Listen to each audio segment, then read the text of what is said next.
Welcome, warriors, with skin as melanated as the day is long. You are now tuned in to the Crossroads, where sustainability meets social justice, knowledge is power, and we are breaking down stereotypes, one episode at a time. Welcome to the Crossroads.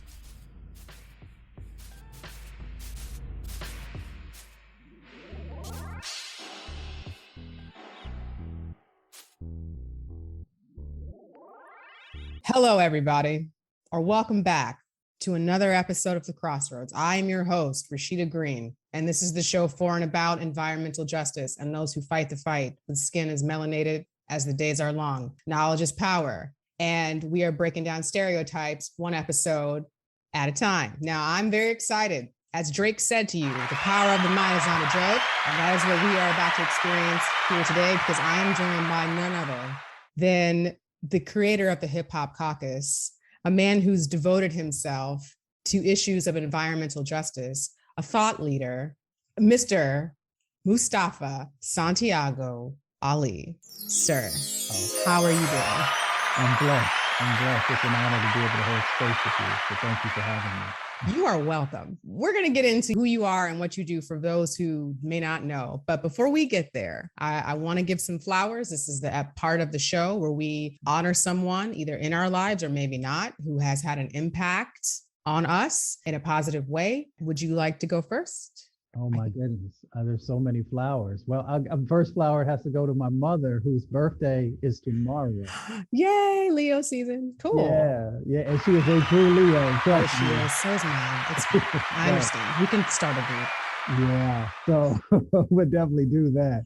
Other flowers, oh my gosh, Hazel Johnson, the mother of the environmental justice movement, who embraced me and lifted me up and taught me. Damu Smith, who's also with the Ancestors, one of my mentors, who was probably one of the most phenomenal organizers on the planet, but definitely in our country. Oh my gosh, there's so many flowers. I just give it up to all the ancestors, to all of those who are on the front lines, who are fighting each and every day to make change happen. There may not be enough flowers in the world for the greatness of all that those folks have given. I mean, I agree. And I think just kind of piggybacking off that a little bit, the first person I want to give some flowers to is Dr. Robert Bullard, who is basically like the James Brown of the environmental justice movement. And I would also like to give some flowers to Winona LaDuke, who is an Indigenous activist. Free her. I think she's out of jail now, but I posted about her on my Instagram today and what she stands for. And I want to give her some flowers, because part of what we also have to keep in mind when we talk about our freedom and our liberation is what we're willing to do to get it. So she is a prime example of what that entails. So I just wanted to give her some flowers today. So, sir, let's just get right to it. So for those who may not know who you are, can you give us a very abbreviated bio of yours? You can just hit the hot buttons, but just a quick little introduction on who you are. Well, my name is Mustafa Santiago Ali, but we know, yeah. I'm a servant. I'm a servant to my communities and to my people. And I've worked since I was a teenager on social justice issues. I helped to found the Office of Environmental Justice as a student and helped to create that office. I spent 24 years in federal service, 22 years at EPA, 2 years on Capitol Hill, where I worked for John Conyers when he was chairman of the Judiciary Committee, and who also introduced the first reparations bill and universal health care bill, and a number of other critical pieces of legislation to help those who have often been unseen and unheard. I led the interagency working group that had 17 federal agencies and departments and a couple of White House offices, and just have planted seeds, throughout my time, and tried to do what I could to support the about 1,000 communities that I've worked in, both domestically and internationally, to help to achieve both health justice and economic justice and environmental justice. So, that's a part of who I am. It's in my DNA. Come out of a family, strong faith-based family, who often share with my brothers and sisters and I that they never told us what we had to do, but they did say you have to find a way to give back. and I've been trying to give back for as long as I can remember, and hopefully until I take my last breath. Kind of just teasing out a little bit more. One thing that people may know you for, because congratulations, you were also spotlighted as one of the top African American organizations to follow, the Hip Hop Caucus. Can you talk to us about that first? Let me say what I would like to know. I would just like to know what prompted you to be able to see the necessity to bridge the gap between the hip hop community and public policy and social justice. Well, I'll give some breaking news also. So when it comes to the Hip Hop Caucus, Reverend Lennox Yearwood is the person who founded the Hip Hop Caucus. Mm-hmm. It came together out of 4 different organizations. And Lennox and I have been friends for years. We used to play basketball against each other in college and a number of other things. Jay-Z had an organization, Russell Simmons had an organization, and there were a couple of others. And all that came together with the need to make sure that the hip hop community actually had a voice, especially around policy, around environmental and climate issues, around voting issues, and a number of other things. So, I worked at the Hip Hop Caucus for a while and still continue to partner. Rev and then the family are still doing amazing, incredible, transformational work. So everybody who's listening, if you want an organization to donate to, whether it's your time or your precious resource, the Hip Hop Caucus is one of those that you should most definitely take a look at and should give strong consideration into helping to fund. Because if we don't fund our own organizations, then we can't expect anyone else to. And if we are not willing to fund our own liberation, then we can't expect anyone else to. The work that continues to go on is so incredibly needed. And I'm blessed to have been a part of that, being able to work with so many amazing creatives, which we don't give enough props to in the work that many are doing. Now, yes, we have some brothers and sisters who have not yet evolved into, into understanding that our intertwined liberation. Sometimes folks make it and they forget where they come from. Luckily, that's not everybody. Luckily. I'll just call out, folks like Antonique Smith, Grammy nominated singer and actress, and someone who talks the talk and walks the walk at the same time, has been a long champion for our issues and has also been, a part of the caucus. You got folks like my brother 2 Chainz. Come on, titty boy. Exactly. And Juicy J, they just made... I'm just kidding. Ignore that face. Carry on. I love Juicy J's. No problem.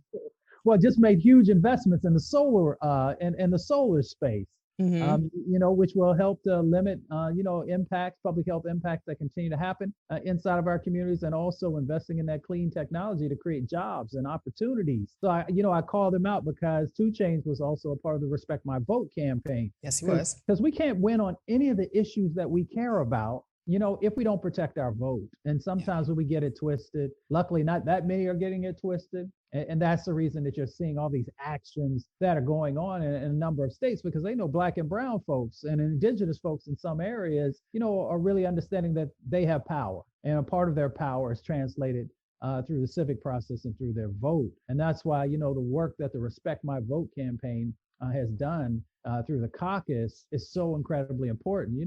Registering over 600,000 folks to get engaged and to really utilize, the strength that comes out of us coming together in the voting space. And it helps us also to win on environmental racism. It helps us to win on housing justice issues. It helps us to win on criminal justice issues and the reform that's necessary. And of course, it helps us to also begin to win on the climate crisis and to make sure that we have the resources and the laws and policies in place so that our folks are no longer a part, of living and being in sacrifice zones. So I call all that out to say that the work that the caucus does and others is so incredibly important. And I'm about to, I'll give you some breaking news. I'm about to launch a new organization called Athletes and Artists for Justice, where we're going to be bringing together a number of folks in that space to push for change, to leverage resources, to leverage our messaging, and to put a spotlight on the greatness that exists inside of our communities. Sign me up. That's all I have to say. See me after and sign me up. I want to segue into your federal service. And I want to segue into this because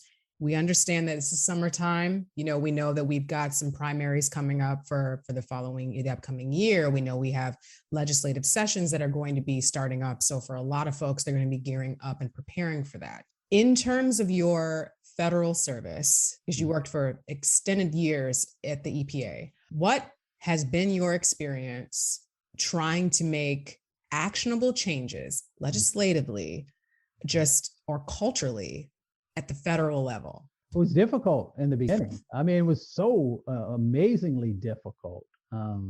Luckily, I give all credit to the frontline organizations and leaders, because they really were the original folks who put together the blueprint for where we were supposed to go. For some folks, go out and Google the Michigan Working Group. So in the late 80s and early 90s, they began to frame out, what they were looking for. And that's how the Office of Environmental Equity, which became the Office of Environmental Justice, came into being, because they said there needs to be a federal space where we can come, where we can, highlight for folks the challenges and the opportunities that we're seeking for. The Interagency Working Group came out of an executive order, 12898. Some people call it the Environmental Justice Executive Order. Mm-hmm. These factors, all these types of things. So I say this because I believe in real talk. So when I first started, I looked like I was probably about 12, 13 years old. So wasn't nobody paying attention to me, because I had a crazy baby face thing going on. And you still do. Well, I grew this beard, so I would actually look like I had a little maturity on it. But here's the reality. So I remember going to one of the first meetings that we were having, and walking down the halls. And there were two older white gentlemen who were managers, who have a responsibility for playing a role in helping to protect the country. And I remember hearing them say, I don't know why we're going to this meeting, because what these folks are sharing can't be true. They must be lying. Oh, now, okay. Hold on to that for a second, because these are the folks who are getting paid to actually implement policy to protect folks across the country. Now, that was decades ago now. When you fast forward, there's all this evolution that has happened. But the reality of the situation, sister, is that we have to be honest that systemic racism has been integrated into many of our laws and policies, and whether we're talking about housing or transportation or the environment or medicine, a number of different things. So as we're going through this journey, we have to be able to pull that out, to dismantle and deconstruct wherever it might exist, and then strengthen those respective regulations and policies that are supposed to protect us. And some folks might ask the question, well, Mustafa, why is that important? Well, here's the reality of what's going on the ground for us, not some theoretical sets of conversations. We have over 100,000 people who die prematurely from air pollution in our country every year. That's a conservative number. It ranges between 100 and 200,000 people. More people are dying from air pollution, Black and brown and indigenous and lower wealth folks, than who are dying from car crashes. Mm-hmm. More people are dying from that air pollution than are dying from overdoses. And here's the thing that really gets me, because I worked on these issues as well. More people are dying from air pollution than are dying from gun violence. And we turn on the TV every day and we see folks who are losing their lives to gun violence. Yep. So if we know that those issues, how serious and significant they are, and we all play a role in some form or fashion, whether we're being touched by it or we're working on it, and you got more people are dying from air pollution, how come folks aren't telling us that? Right? Yeah. And then people will say, well, those, folks in the Black and brown communities, it's about choices they're making about why their health is so bad. On. Yeah. But they don't tell you that you've got all these toxins that are coming in, that you're breathing in and drinking in, that are literally shortening your life or making you sick, so that it extracts wealth out of your family, because you then got to go to the doctor or to the hospital. And sometimes for our folks, it's so busy working, or they may be one of the 80 million people who are uninsured or underinsured, so that by the time we go to the doctor, we're even sicker. Or if we can even get to a doctor, because we know we got 25 million people in our country who are living in physician deserts or medically underserved areas. And that happens, in many instances, to Black and brown and lower wealth folks. So that is a part, when you ask that question, about how difficult it is. The difficulty is in us unpacking the cumulative impacts that continue to happen inside of our communities and us sometimes not being aware of it, not being aware of how folks have disinvested in our communities that makes us more vulnerable, not having an understanding of how there's a toxic loading that's happening in our communities that we're not aware of. And it comes in so many different ways. So, in some of my time also working on Capitol Hill, I went intentionally to Capitol Hill because I wanted to know at that time, why weren't there any environmental justice, environmental racism laws on the books? And communities would always ask me that question. And I believe in being truthful with folks. And since I didn't know the answer, I said, well, let me go to the place that's supposed to be most responsible for making sure that we have this social safety net that they often talk about, and where the great words are written on the walls about, how great our country is and how our country protects each and every one of its citizens. I said, well, let me go and figure out why is it that there still seems to be some gaps in what I was taught in elementary school, and junior high school, and high school. And when I got there, I realized that a whole bunch of people up there had no idea about, what was happening. And some folks just didn't care.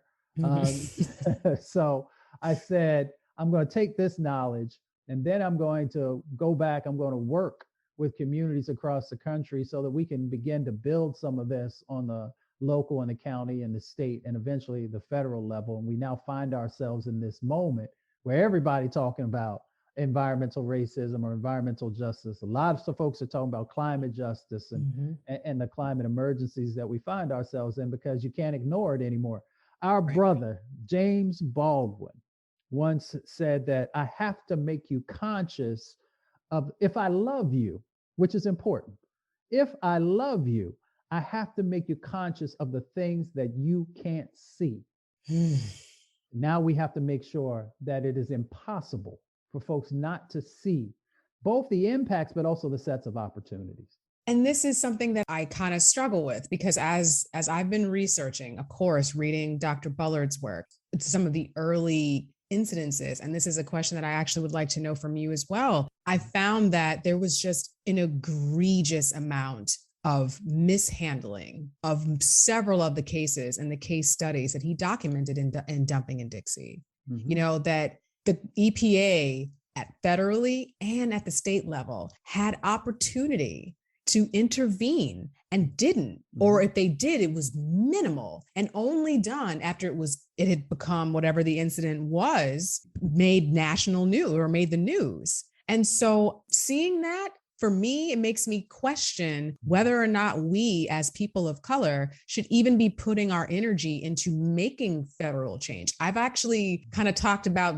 sort of doing the opposite, like folks working on the state and on the local level to be a little more effective with change. Do you agree with that approach, or what is your opinion about that? I think we have to do both. And the reason we have to do both is because the federal level decides where resources are going to go. Right. So if we sort of pull back from that, then, what's needed may not ever make it to the states and the county and the local level. And we also got to make sure that on the federal level, the actions and those resources, that there's real accountability built into the process. Now, the reality that you raise, which is so critically important, is that, most folks may not ever meet somebody who's working, one of those congressmen or congresswomen or senators on the Hill, but you more than likely will bump into somebody who works in your state house or on your county commission or, on your local government. So there's that I see you interaction, of accountability. At Target. Exactly. Yeah. It's difficult for folks to drive to Washington, D.C., and sometimes even to go to some of those offices that members have. But you know what? I'm going to see such and such in the grocery store. And I'm going to make sure that what my expectations are. So we have to have both of those. But the difficulty that we're in this moment that we've got to fix is that, if we're not also making sure that we're honoring our vote, then we get all these other dynamics that are going on. So let me just unpack this real quickly for folks. So in many instances, these sacrifice zones that we often talk about have come into being because of redlining or restrictive covenants or these zoning types of things that were put in place. And now, when people are trying to weaken or take away our vote, which is in essence what they're doing, then you also have the gerrymandering that comes that's associated with that. And when you get that gerrymandering in place, it also impacts wealth and where dollars are going to go, but also it tips the scales on who will sit in your counties and on your state houses and the laws that will be implemented or enforced. So we've got to understand the game that's going on. And we've got to just make sure that where we can, and everybody only has so much time, so much capacity. And so we've got to have good folks who are focusing on the federal level. We have to have good folks who are focusing on that state and county and local level. And we got to do a better job of making sure that whichever area you're focusing on, that there's that intersection where we're making sure that we are coordinating our efforts. But for me, especially in this moment moving forward over the next, till we get to the midterms and until we get to 2024, I equally tell folks that we got to stay focused on making sure that we have our vote actually being honored and creating additional opportunities for folks to get into that space, or we won't have the resources and we won't have the structure to be able to not just protect our brothers and sisters, because sometimes we get into the mentality because we're so used to getting beat down. We're so used to playing defense all the time that we miss the blessings, the abundance, and the opportunities that exist with these new sets of vehicles and opportunities, whether we're talking about the clean economy or a number of other things, where we got to also be focused on creating wealth inside of our communities. And often when we're having environmental conversations, climate conversations, we don't talk about how do we take this moment and also build wealth inside of our communities. And that's a part of legislation and policy. Yes, it is. And, I just wanted to say very quickly about the gerrymandering piece, that's not just a tool employed by the Republicans. Right. The Democrats are doing this too. It's happening in the state of Maryland. I think we're actually getting ready to do some of the redistricting now. So this is not just something that only benefits Republicans, if folks are thinking about that in that way. And so another thing that I want to also ask you is, was there a specific environmental case that made you say, okay, it's time to get involved? Or was it just always something that intrinsically you knew that you needed to do? Well, I think God knew I needed to do more than me. I mean, there have been, so some folks probably know I've worked on almost every issue there was out there. I worked man-made disasters. I worked natural disasters, everything from, Katrina, the BP oil spill. I mean, I can go down the laundry list of different things. So you had those and what happened in Flint, Michigan. Those were the things that just blew my mind because I was just like, how in the world could we allow, because we allowed a lot of stuff, to go down over time. There have been the cases in Mossville, Louisiana, where folks, had all these toxic chemicals in their blood. I mean, there have been so many cases over the years where you're just like, you take a step back, and as a person of color, you understand what's going on. But you're like, how is it that you don't value people's lives more? Because that's what it really comes down to, is the lack of value for people of color in many instances and lower wealth communities. So there's never been just one case. It is the totality of cases over the years. I remember, because Dr. Bullard, Dr. Beverly Wright, who's been a huge influence in my life, and one of the first conferences that I ever went to, she hosted over at Xavier University. I remember sitting there, being this wide-eyed young student at that time. And I remember there was a number of elders who were there. And I had heard about all the things that were going on in Cancer Alley and a number of different locations across the Gulf. And for those of you who don't know, Cancer Alley runs between New Orleans and Baton Rouge. Founded, by freedmen communities, founded by folks who had been, when slavery was over, built their communities. And then as far as the eye can see, petrochemical facilities began to surround them. And they have some of the highest cancer rates on the planet, not in our country, but in the planet. And so I remember this first conference that Dr. Wright had. And one of the elders who was sitting next to me, I thought she was white. Mm-hmm. And then, as I leaned in and we were talking, because all the color had been stripped out of her skin because of the chemicals that she had been exposed to. And for me, I remember her whispering to me in my ear, "I'm glad you're here," because I was one of the few young people who were there. And that because I want you to remember everything you hear and you see. And I want you to make sure that takes you throughout the time that you work on these issues, to always be authentic and to always remember that it comes back to people. And so for me, that was that transformational moment. It already had been infused in me from my grandparents and the work that they did, around civil rights issues and worker rights issues, because my grandfather worked in the coal mines and got black lung, and so many other men did. And then over time, women as well, when women began to work there in the coal mines.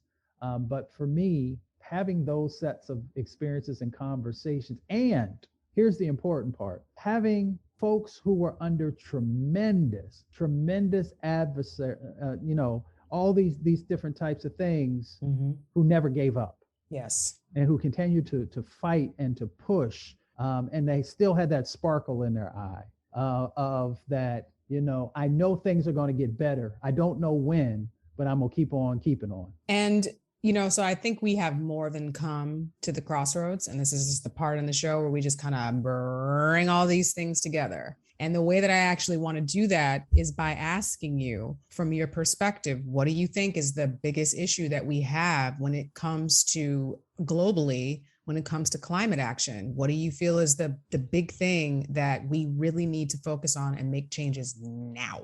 Wow. I mean, there's so many. I know. So many I know. Well, I'm going to always say centering the voices and experiences of communities, especially communities of color, because many of the solutions are there. Because inside of our communities, we have frontline leaders, we have scientists, we have engineers, we have poets, we have rappers, we have all of the folks who come from and are connected to the land and Mother Earth. And I don't have to get too esoteric, but sometimes we forget that, right? We do. Yes. That we are the people. We are the indigenous people of the planet. And we lived in harmony, right? So we could still make moves, and we could still, make sure that everything that was needed wasn't exploited. Yes. We didn't have an extractive community of people. So when we look at this moment that we find ourselves, and for me, the centering of those folks, of our folks, is so incredibly important. The other part of it is making sure that we are resourcing the places that need the dollars and the capacity the most.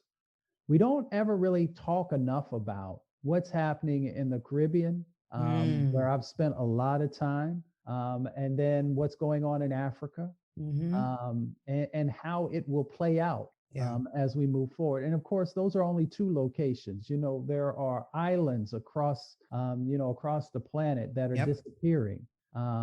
But these stressors that are going to continue to come from the climate crisis are also going to move people from their traditional lands, from their traditional spaces and places, which will then bring all these other dynamics to bear. And we see them already playing out: the destabilization of government, the famine that comes with these lack of actions, the poverty that will be associated. And a number of other dynamics, but it doesn't have to be that way. That's the beauty. We have a North Star. We know the things that we need to do to be able to mitigate many of these impacts. And we've got to be able to come together to make that happen. I'm still optimistic, but I'm also cautious. And speaking of that caution, do you think that we have an opportunity to work with corporations to do these things?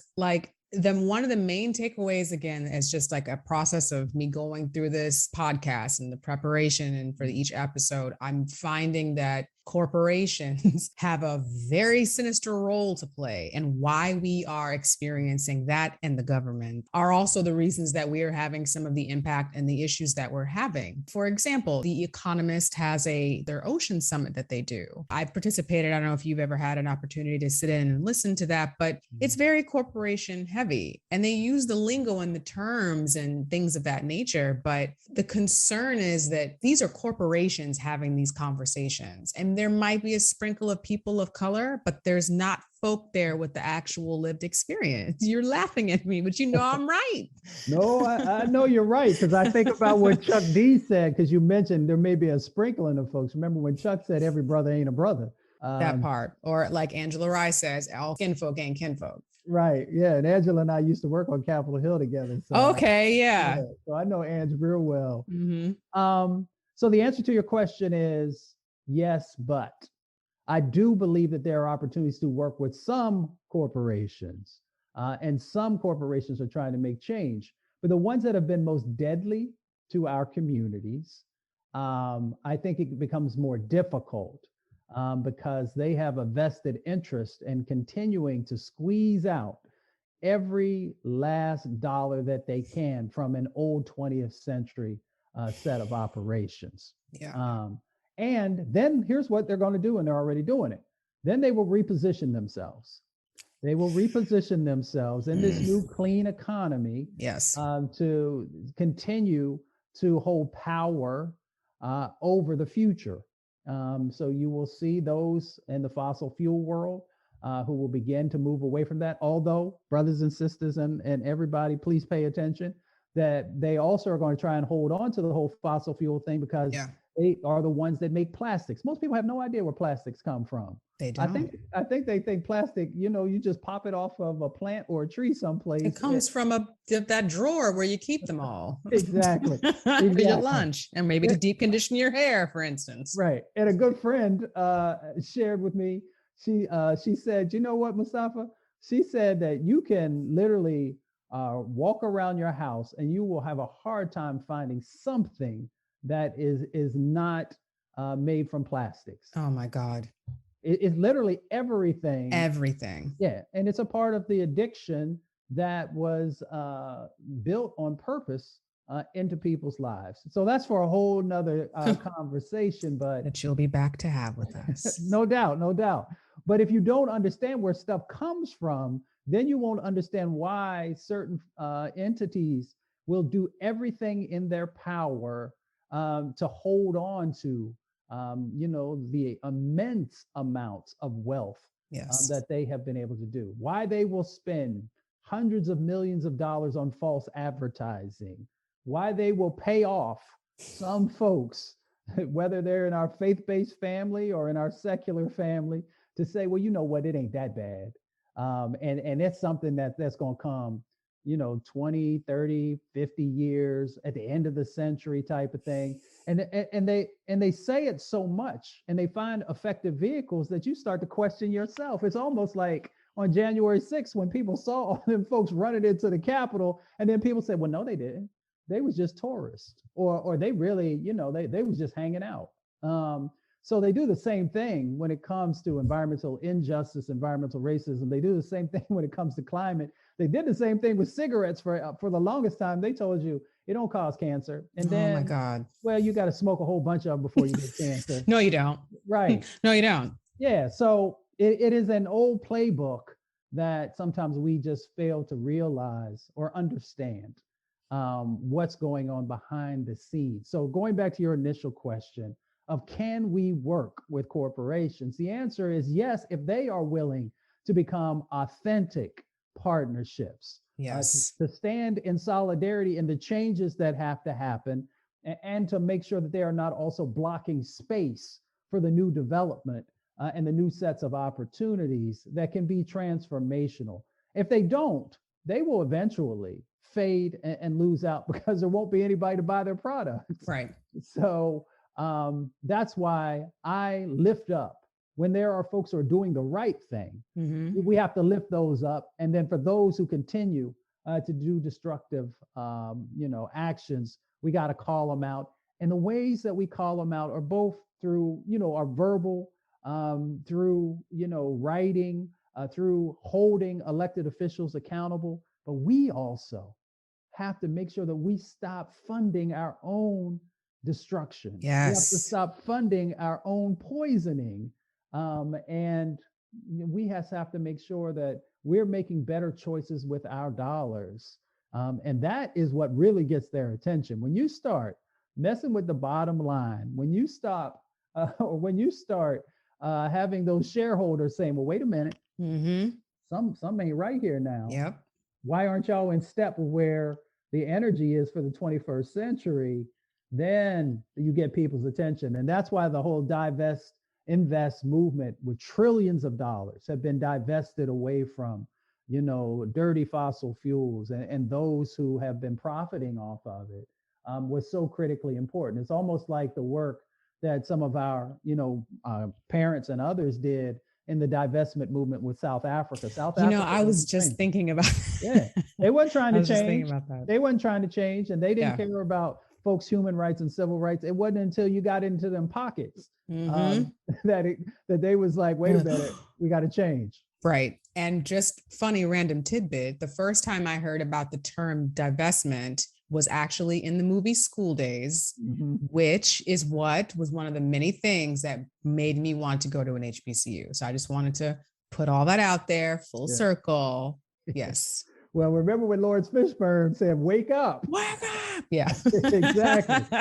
People are waking up. And Yes. people are also, the beauty of this moment also is that, Black brothers and sisters, Latinx brothers and sisters, Asian and Pacific Islander, Indigenous brothers and sisters, the LGBTQIA plus community, and so many others have been coming together, around racial injustice issues and saying this is not going to be the 21st century in America. Yes. And that is powerful, and that scares people when you have folks coming together to force change. I think that it's been challenging because there's a lot of things that separate us. There's a lot of obvious inner fighting and inner tensions that I think we as people of color have to work through, kind of apart from the white gaze, as a friend of mine likes to call it, so that we can actually begin to like group together and heal. Now, before we close, I'm not going to gush, I promise. Actually, I might gush a little bit. But I do want to ask you, what are some key actions, either things that you are personally working on or that that you are affiliated with that is ongoing, that folks can jump on right now? Well, right now, the For the People Act is a big one for me, and I work with folks on that issue. If we don't get that right, it's going to be really, really hard on many of the other things that we care about. Folks can also get engaged in the divest and reinvest campaigns that are going on across the country.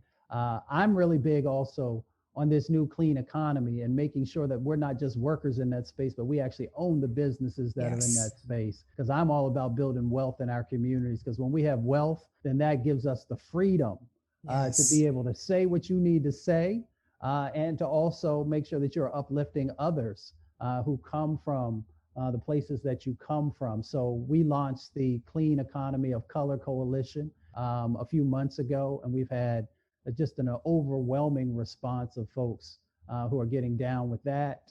And then we also started doing the safe spaces work, which was so important because so many folks, you can't go into Central Park without worrying about, somebody saying and doing something crazy that could end up hurting or you. Victoria's Secret.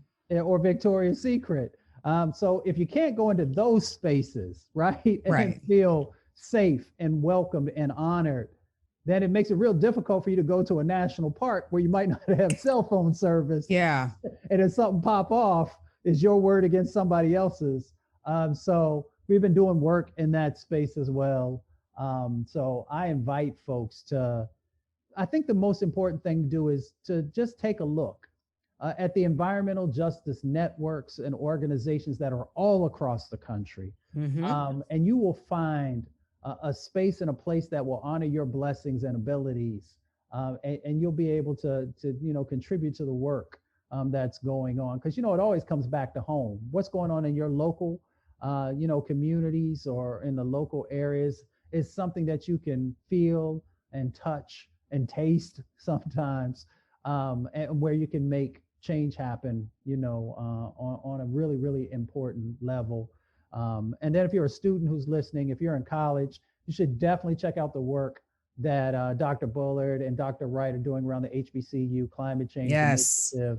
I mean, I've contributed to that space a little bit over the years, and it's amazing to see all of the young people who've come through that, who are now these transformative leaders. I mean, hundreds and hundreds and hundreds of students are coming from HBCUs and sometimes other institutions as well. Or you can look at, I'm sorry, you just got to give me a couple seconds here. Or you can look at the incredible work that's going on in worker training programs, like the work that's happening by Donnell Wilkins up in Detroit at the Green Door Initiative, where returning citizens are coming in and learning a new set of skills so that they can own their own businesses, or so that they can work in the space of helping to heal their communities. Or the work that Harold Mitchell is doing down in Spartanburg, South Carolina at the Regenesis Project, where they took a $20,000 grant and leveraged it into $300 million in changes. That's securing the bag. Yeah, and train people, how to build energy efficient housing, and how to make sure real home ownership is happening, and how to build new transportation routes, and how to also get engaged in the healthcare system in a very, very positive way. Or let me call out Miss Margaret May over in Kansas City in the Ivanhoe community, who closed down crack houses and got new green spaces in and building new homes so that people have generational wealth and a number of other positive things. No matter where you are when you're listening or watching this show, there are people who are doing transformational work who look like you. Mm-hmm. We just sometimes don't hear it in the larger media markets. And as we can begin to get more people engaged in that, we can improve our health and we can build wealth, which is so incredibly important. So those are just some of the things that I'm focused on and involved with, but it's really the moment for us to make sure that we are not just holding people accountable, but that we are making sure that we are building stronger foundations inside of our families and inside of our communities. Mustafa, my heart is full. My heart is full on this here Friday, on the full moon. I mean, fullness when I tell you. Before we depart, how can folks get in touch with you? How can they follow you? Provide us all the things so we can just be following you like I have for the last couple of years. Well, I appreciate all the love and support that I've gotten from so many folks. You can go to MustafaSantiagoAli.com. My website is there. You can check out some things that are going on, and also link up on Twitter. You can find me at EJ in Action. I drop a lot of videos there. I try and, hopefully help folks to understand opportunities that are out there, but also call out injustice wherever it might be. Mm-hmm. So, we got some space that's going on there. You can catch me over on the IG, also at Mustafa Santiago Ali.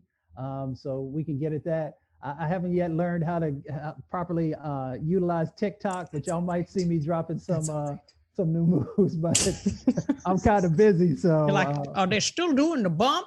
Right. No. Pretty much. Yeah. So I'm going to leave that to folks who are really, really good in that space. I'm not. Yeah. But those are just a few of the places that you can catch me. And then, for those of you who watch Roland Martin, which I hope that you are. I do. We're on Roland Martin every week, talking about many of the issues that are going on in our communities, the Black News Channel, and then also occasionally on MSNBC and CNN. Everyone, I hope that you all have enjoyed this episode. I got to get off here so I can ask Mustafa like 15 more questions if he will allow me. So thank you all for joining us, and we will see you again at the Crossroads.